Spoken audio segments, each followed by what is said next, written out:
We are heavily wired to equate expensive possessions with absolute success. A massive house or a designer watch signals that a person has made it, and we naturally assign them a high level of respect. Imagine walking down a high-end commercial street and watching an ultra-luxury sports car roll past. The driver sits behind the wheel, assuming everyone staring is deeply impressed by their achievement. But pay attention to your own thoughts in that exact moment. You probably aren't thinking about the driver at all. Instead, you are imagining how incredible you would look driving that exact same car. The author Morgan Housel identifies this as the man in the car paradox. The person who bought the car assumed it would bring them admiration. In reality, their expensive purchase simply turned them into a faceless background prop in a stranger's daydream. This psychological blind spot pulls millions of people into a severe financial trap. People routinely finance luxury lifestyles, taking on massive debt, specifically to impress strangers who are entirely focused on their own lives and insecurities. Every dollar spent to broadcast your success to the world is a dollar that no longer exists in your bank account. The very act of spending money to look successful actively destroys the capital required to actually be successful. This brings us to a crucial distinction between two words that people incorrectly use as synonyms: rich and wealthy. Being rich is a current state, characterized by high income and high spending. It is loud and highly visible.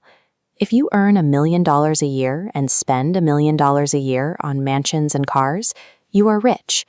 Being wealthy is the exact opposite.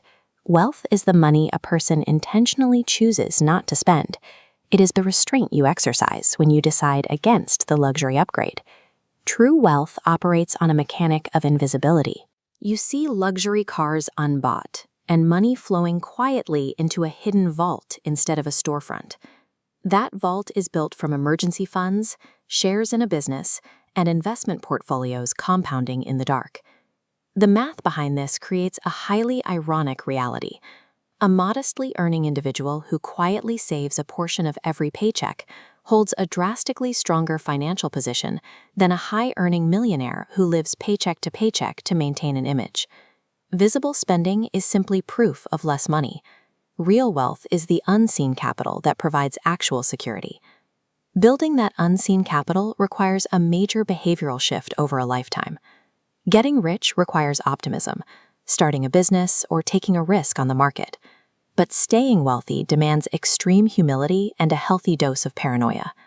The most critical yet frequently ignored financial skill is simply the ability to survive. You don't have to win every single day. You just have to stay on the track without dropping out. Those invisible assets act as a literal shock absorber. Unpredictable life emergencies, a sudden job loss, a global recession, or a medical crisis will happen. Unseen wealth absorbs that impact, so your lifestyle doesn't shatter. By surviving those downturns without going broke, you allow a specific mathematical force to continue working in the background: compounding. Over decades, quiet investments generate explosive returns entirely on their own. Now look at the impatient investor. They see a modest gain, interrupt the compounding process, and pull their money out to buy a visible luxury item. Their long-term growth is instantly reset to zero. Keeping your wealth invisible and leaving a wide margin for error isn't a pessimistic view of the future. It is the mathematical prerequisite that allows compounding the time it needs to do its job. So if you shouldn't use your wealth to buy visible status symbols, what is the actual point of hoarding all these invisible assets? Unspent money pays one dividend that outranks everything else: absolute freedom. It buys you control over your own time. Consider a high-income earner who is chained to a stressful 80-hour workweek just to pay the mortgage on an enormous house. Compare them to a modest earner who lives below their means, but has the financial security to choose exactly when, where, and how they work. Invisible savings translate directly into tangible life options. They give you the power to walk away from a toxic job. They let you handle a sudden medical expense without a moment of panic. They allow you to hit pause and completely rethink your career path. Money is not a tool for acquiring physical objects. It is a tool for acquiring flexibility, independence, and choices. The urge to show off fades when you realize what money is actually for. True confidence doesn't come from displaying your wealth to the world. It comes from the quiet, unseen freedom of knowing you don't have to prove anything to anyone.